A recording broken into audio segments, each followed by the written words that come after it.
വയനാട്ടിൽ കടുവ ഇറങ്ങി എന്ന് പറഞ്ഞിട്ട് ന്യൂസ് വന്നിട്ട് കടുവേനെ നോക്കുമ്പോൾ കടുവ എൻ്റെ തെറിയാണ് പറയുന്നത്. മറ്റവിടെ ആന ഇറങ്ങി എന്ന് പറഞ്ഞിട്ട് ആന ഇങ്ങനെ നോക്കുന്ന ഒരു സ്റ്റില്ലിട്ടിട്ട് ആനയുടെ അടുത്ത് എന്താ ചോദിച്ചിട്ട് എൻ്റെ ഡയലോഗാണ് വരുന്നത്. പ്രസ് മീറ്റ് ആക്കി ഇത് ഭയങ്കര സീരിയസ് ആക്കി കാട്ടിക്കണം. ഞാൻ പുറത്തു നിന്നിട്ട് ആ കാര്യം പറഞ്ഞാൽ പോകാമെന്ന് വെച്ചിട്ട് വന്നതാണ്. അതായത് ഇപ്പം ഞാൻ ഒരു കഴിഞ്ഞ ദിവസം ഒരു ഇൻ്റർവ്യൂ വേണ്ടി ഉണ്ടായിരുന്നു. ഇന്ത്യൻ എക്സ്പ്രസിന് കൊടുത്തൊരു ഇൻ്റർവ്യൂ ആയിരുന്നു. അവിടെ വന്ന എൻ്റെ പരാമർശങ്ങൾ വെച്ചിട്ടാണ് ഇപ്പം ലിജോ ഒരു പോസ്റ്റ് ഇട്ടിട്ടുള്ളത്. അദ്ദേഹത്തിൻ്റെ സുഹൃത്തുക്കൾക്ക് ഉണ്ടായ മനോവിഷമത്തിൽ ലിജോ പോസ്റ്റ് ഇട്ടു. ഞാൻ 5 ലക്ഷം രൂപയുടെ വാങ്ങിയതിൻ്റെ ഒരു പോസ്റ്റ് ഇട്ടിട്ടുണ്ടായിരുന്നു. അപ്പോൾ അതിൽ നിന്ന് ഞാൻ അദ്ദേഹത്തിൻ്റെ ഒരു സുഹൃത്തല്ല, എൻ്റെ മനോവിഷമം എന്താണെന്നുള്ളത് അദ്ദേഹം പറഞ്ഞിട്ടില്ല. അപ്പോൾ അതുകൊണ്ട് ഞങ്ങൾ തമ്മിലുള്ള സൗഹൃദം എന്താണെന്നുള്ളത് എനിക്ക് മനസ്സിലാവുന്നില്ല. അതിൻ്റെ ഒരു ക്ലാരിഫിക്കേഷന് വേണ്ടി മാത്രം പറയുന്നതാണ്. ചുരുളി എന്നുള്ളൊരു സിനിമയ്ക്കെതിരെയോ ചുരുളിയിലെ കഥാപാത്രത്തിനെതിരെയോ ഒന്നും ഞാൻ എതിരല്ല. കാരണം എന്നെ സംബന്ധിച്ച് എൻ്റെ ഒരു കൾട്ട് ക്യാരക്ടർ തന്നെയാണ് ചുരുളി എന്നുള്ള സിനിമയിലെ അഭിനയം.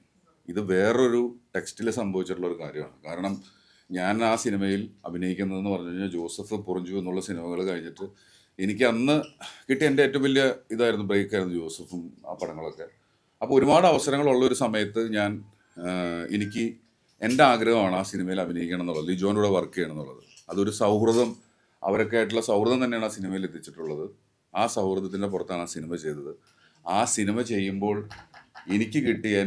എനിക്ക് മനസ്സിലായ, എന്നോട് കിട്ടിയ കാര്യം എന്ന് വെച്ച് കഴിഞ്ഞാൽ ആ സിനിമ ഒരു ഫെസ്റ്റിവലിന് വേണ്ടി ഉണ്ടാക്കിയിട്ടുള്ള ഒരു സിനിമയാണ്. പക്ഷേ പ്രത്യേകിച്ച് അന്ന് തെറിയുള്ളൊരു സിനിമ ഫുൾ ഉപയോഗിച്ചുകൊണ്ട് തിയേറ്ററിൽ റിലീസ് ചെയ്യുന്നു, OTTയിൽ റിലീസ് ചെയ്യുന്നു, അങ്ങനെയുള്ളൊരു കാര്യത്തിലൊക്കെ ഡിസ്കഷനേ ഇല്ല.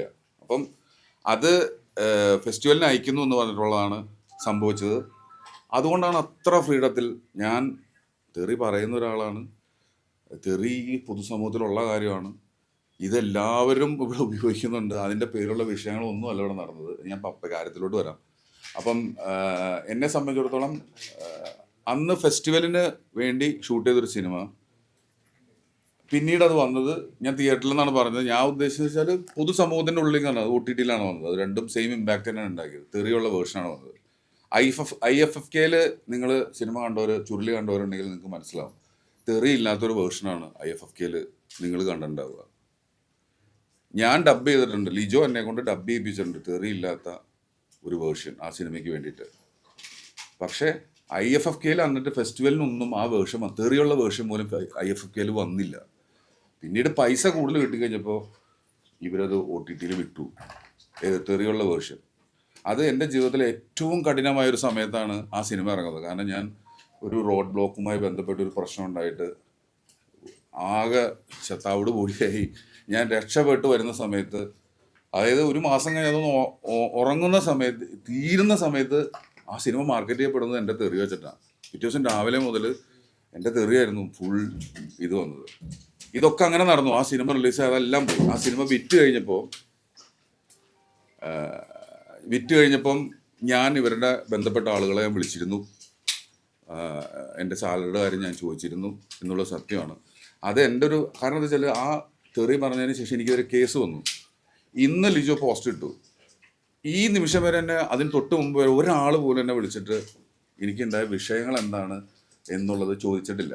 പിന്നെ ഞാൻ കഴിഞ്ഞ ഇൻ്റർവ്യൂവിൽ ഇത്രയും വർഷത്തിന് ശേഷം അത് എന്തുകൊണ്ട് പറഞ്ഞു എന്ന് വെച്ച് കഴിഞ്ഞാൽ, കുറച്ച് ദിവസങ്ങൾക്ക് മുമ്പ് എൻ്റെ മക്കൾ പുതിയ സ്കൂളിലോട്ട് മാറി. അപ്പം സ്കൂളിൽ ചെല്ലുമ്പോൾ ആദ്യം എൻ്റെ മോളോട് സംസാരിച്ച ഒരു കുട്ടി സംസാരിച്ച ആദ്യത്തെ കാര്യം ട്രോള് കാണിച്ചു കൊടുത്തിട്ട് ഞാൻ പറയുന്നത് തെറിയാണ്. എൻ്റെ മോൾ എന്നോട് വന്ന് പറഞ്ഞൊരു കാര്യമാണ്, അപ്പം ആ സിനിമയിൽ അഭിനയിക്കരുതായിരുന്നു. അത് ആ കുട്ടിയുടെ അഭിപ്രായമാണ്. കാരണം എന്താ വെച്ചാൽ ഇത് ഇങ്ങനെ വരുമെന്ന് ഇപ്പോഴും ഞാൻ പറയുന്നത്, ഞാനിത് ഇങ്ങനെ ഒരു റിലീസ് ചെയ്യുന്നൊരു കാര്യമായിരുന്നു, ഞാൻ ചെയ്യില്ലായിരുന്നു. അത് അങ്ങനെയാണെന്ന് വെച്ചിട്ട് തന്നെയാണ് ഞാൻ ചെയ്തത്. പിന്നെ അത് പറഞ്ഞതിൽ എനിക്ക് റിഗ്രറ്റ് ഒന്നുമില്ല.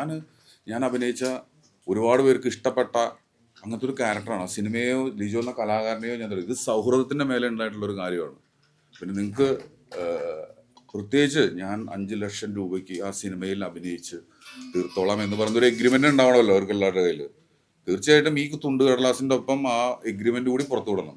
കാരണം ഞാൻ അദ്ദേഹത്തിന് ഈ സിനിമ ഈ പൈസയ്ക്ക് അഭിനയിച്ച് കൊടുത്തോളാമെന്നും അതായിരുന്നു എൻ്റെ ശമ്പളമെന്നും ഇങ്ങനെയുള്ള കാര്യങ്ങളുണ്ടെങ്കിൽ തീർച്ചയായിട്ടും അത് പുറത്തു വിടണം, ഞാൻ വീണ്ടും നാറണം. പക്ഷെ ഇതല്ല. അതുപോലെ തന്നെ കുറച്ച് ദിവസങ്ങളായിട്ട് എൻ്റെ പേരിൽ ഒരു ട്രോൾ ഇറങ്ങി നടക്കുന്നുണ്ട്. എന്നെ ആരും പ്രശംസിക്കുന്നില്ല, എനിക്കാരും കൈയടിക്കുന്നില്ല എന്നൊക്കെ പറഞ്ഞിട്ട്. ഞാൻ ആ ഇൻ്റർവ്യൂ പറഞ്ഞത് പരസ്പരം കൺഗ്രാജുലേറ്റ് ചെയ്യുന്ന ഒരു വർക്ക് സ്പേസിനെ കുറിച്ചിട്ടാണ് ഞാൻ സംസാരിച്ചത്. എന്നെ 20 വർഷം ഞാൻ ജൂനിയർ ആർട്ടിസ്റ്റായിട്ട് നടന്ന സമയത്തൊന്നും ഒരാൾ മോട്ടിവേറ്റ് ചെയ്തിട്ടോ മോട്ടിവേഷൻ ക്ലാസ്സിന് പോയിട്ടോ ഒന്നുമല്ല ഞാൻ. എനിക്ക് പരാതി പറയാൻ പോലും ഒരാളുണ്ടായിട്ടില്ല. അപ്പം ഞാൻ എൻ്റെ ജീവിതം അങ്ങനെയാണ് കൊണ്ടുപോയിട്ടുള്ളത്. ഒരു സർവൈവൽ പോലെയാണ് കൊണ്ടുപോയിട്ടുള്ളത്. കാര്യങ്ങൾ ഇങ്ങനെ എപ്പോഴും പൊരുതലാണ് എൻ്റെ പൊളിറ്റിക്സ് എന്ന് പറഞ്ഞാൽ. എപ്പോഴും പൊരുതുക കയറി വരിക എന്നുള്ളത്. ഇതാണ് എനിക്ക് പറയാനുള്ള മെയിൻ കാര്യം. അതിൽ സാമ്പത്തികത്തിൻ്റെ കാര്യം ഇതൊന്നുമല്ല. ആ സമയത്ത് ഞാൻ ആ പൈസയ്ക്കാണോ അല്ലെങ്കിൽ അതായിരുന്നു എൻ്റെ എഗ്രിമെൻറ്റ് പുറത്തു വിടണം. തീർച്ചയായിട്ടും ഈ തുണ്ടുകടലാസല്ല വിടേണ്ടത്. ഞാൻ 5 ലക്ഷം രൂപയ്ക്ക് ലിജോൻ്റെ സിനിമ 3 ദിവസം എന്നൊക്കെ പറയാൻ കേൾക്കുന്നു. ഞാൻ ആ പൈസയ്ക്കാണ് അഭിനയിക്കാൻ തീരുമാനിച്ചെന്നുള്ള എഗ്രിമെൻ്റ് ഉണ്ടാവുമല്ലോ. തീർച്ചയായിട്ടും അതും കൂടി വിട്ട് ഞാൻ കുറച്ചും കൂടി നാട്ടിക്കാം എന്നെ. അതല്ലാതെ വേറെ കാര്യങ്ങളൊന്നുമില്ല ഇതിൽ. ഏത്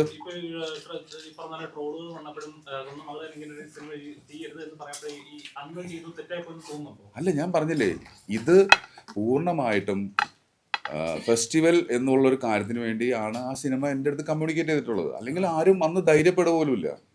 പക്ഷെ ആ ഒരു ലിജോന്റെ തോട്ടും ആ സിനിമയുടെ സ്ക്രിപ്റ്റ് വായിച്ചപ്പോൾ ഉണ്ടായിരുന്ന എക്സൈറ്റ്മെന്റ് ഒക്കെ തന്നെയാണ് ആ സിനിമയിലോട്ട് വന്നത്.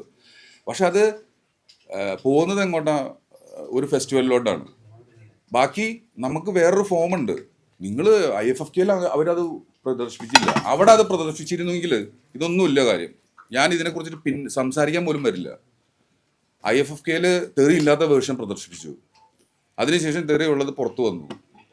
അപ്പോൾ ഇത് ഞാൻ ഇതിൻ്റെ പേരിൽ ഏറ്റവും കൂടുതൽ സഫർ ചെയ്ത ഒരാളാണ് ഞാൻ. എന്നെ വിളിച്ചിട്ട് എടാ ഓക്കെ അല്ലേ എന്നൊരു വാക്ക് ചോദിച്ചിട്ടെങ്കിൽ സംസാരമില്ല. ഇത് പൈസയുടെ ഒരു പ്രശ്നമായിട്ടോ കാര്യമല്ല. പൈസ എന്ന് പറയുന്നത് ഞാൻ പറഞ്ഞു, ഈ 2 പടം ചെയ്തിട്ട് എനിക്ക് അത്രയും ഓഫറും പൈസയും കിട്ടുന്ന ഒരു സമയത്ത് ഞാൻ ഈ സിനിമ ചെയ്ത് എന്തായിരിക്കും? എൻ്റെ സൗഹൃദം, എൻ്റെ സിനിമ എന്ന് പറഞ്ഞ സൗഹൃദമല്ലേ. അങ്ങനെ ഒരു സിനിമ ഉണ്ടാവുന്നു, ഭയങ്കര ഒരു ക്യാരക്ടർ ചെയ്യുന്നു, ഭയങ്കര ഫ്രീ ആയിട്ട് ഇങ്ങനെ എനിക്കിങ്ങനെ ഞാൻ അങ്ങനെ അഭിനയിക്കാൻ പറ്റിയാൽ എനിക്കതൊരു വേറൊരു കാര്യമാണ്. പക്ഷേ ഇത് എഫക്റ്റ് ആവുന്നതെന്ന് പറഞ്ഞാൽ എൻ്റെ ഭീകരമായിട്ട്. കാരണം ആ കോൺഗ്രസിൻ്റെ ഒരു വിഷയം കഴിഞ്ഞതിന് ശേഷം ഈ തെറിയുടെ ഒരു വിഷയം വന്നു. അതൊരു മാസം ഞാൻ അനുഭവിച്ചത് എന്താണെന്ന് എനിക്ക് മാത്രമേ അറിയുള്ളൂ. പക്ഷെ ഇതിൽ ഒന്നും അറിയാത്ത ഇപ്പം എൻ്റെ ഫാമിലി ഭയങ്കരമായിട്ട് ഇപ്പം പിള്ളേർ വലുതായി കഴിഞ്ഞപ്പോൾ ഈ കാര്യം പറയാം. കാരണം ഇപ്പം നിങ്ങളൊന്ന് ആലോചിച്ച് നോക്കും. ഞാനിപ്പോൾ അടുത്തൊരു ട്രോള് കണ്ടതാ, വയനാട്ടിൽ കടുവ ഇറങ്ങി എന്ന് പറഞ്ഞിട്ട് ന്യൂസ് വന്നിട്ട് കടുവേനെ നോക്കുമ്പോൾ കടുവ എൻ്റെ തെറിയ പറയുന്നത്. മറ്റവിടെ ആന ഇറങ്ങി എന്ന് പറഞ്ഞിട്ട് ആന ഇങ്ങനെ നോക്കുന്ന ഒരു സ്റ്റില്ലിട്ടിട്ട് ആനയുടെ അടുത്ത് എന്താ വെച്ചിട്ട് എൻ്റെ ഡയലോഗാണ് വരുന്നത്. അതങ്ങനെ വന്നുകൊണ്ടിരിക്കും. പക്ഷേ ഇത് എന്നെ എഫക്റ്റ് ചെയ്യുന്നതെന്ന് വെച്ച് കഴിഞ്ഞാൽ എനിക്കിത് കാണുന്നത് ഞാൻ വേറെ കാഴ്ചപ്പാടല്ല. ഇത് എൻ്റെ ഫാമിലിയെ എഫക്റ്റ് ചെയ്ത് ട്രിഗർ ചെയ്തപ്പോൾ എൻ്റെ മോള് പറഞ്ഞപ്പോൾ എനിക്ക് എഫക്റ്റ് ചെയ്തു. അത് ട്രിഗർ ചെയ്തതിൻ്റെ പിന്നാലെ ഈ ഒരു ഇൻ്റർവ്യൂ വന്നു കഴിഞ്ഞപ്പോൾ ഞാൻ അതിലിരുന്നിട്ട് അതങ്ങ് പറഞ്ഞു പോയി. ഞാനത് പറഞ്ഞു. അല്ലെങ്കിൽ ആ മാറ്റർ ഇപ്പോഴും എൻ്റെ ഉള്ളിൽ, ഞാനത് എത്രയോ പേരോട് സംസാരിച്ചിട്ടുള്ളത്. ഞാൻ ഈ സാമ്പത്തിക കാര്യം ഇവരുടെ എല്ലാവരുടെ അടുത്ത് ഞാൻ ചോദിച്ചിട്ടുള്ളത് എപ്പോൾ ഈ സിനിമ വിറ്റ് ഭീകരമായ ലാഭം വന്നതിന് ശേഷം മാത്രം. അതിനു മുമ്പേ സംസാരമില്ല. ഇതൊരു ഫെസ്റ്റിവൽ പടമാണ്, ടോക്കില്ല.